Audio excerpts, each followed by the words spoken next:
Now in example 1, you have to solve this system of equations.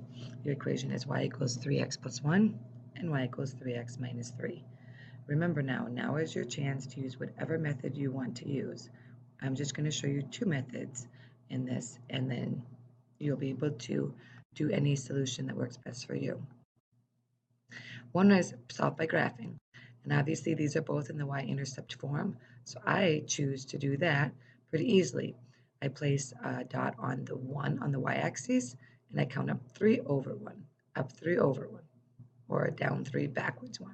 That's where that line comes in. I could also do the negative 3, so I could go on negative 3, and then I could still go up 3 over 1, up 3 over 1, and that one. You'll notice that the lines are parallel. So when you graph them, you are going to find that because parallel lines do not intersect, there is no point that is a solution to both equations. So we're going to have no solution.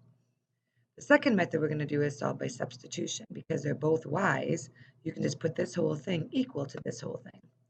So I substitute 3x minus 3 for y in equation 1.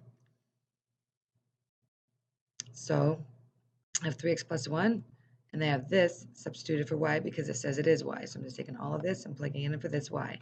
So now I just have two x's in my equation. So I can go ahead and subtract 3x on both sides, which eliminates both of them to negative 3 equals 1. Well, we know that's not a true statement, so there's no solution. So either one of these methods would show me that they're parallel lines with no intersection. If you remember my rule about the slope, if you recognize it as slope, you would also be able to realize that they're parallel lines without doing any work and know that they're parallel lines, so there's no solution. So there's quite a few options for you to decide on this one that there is no solutions.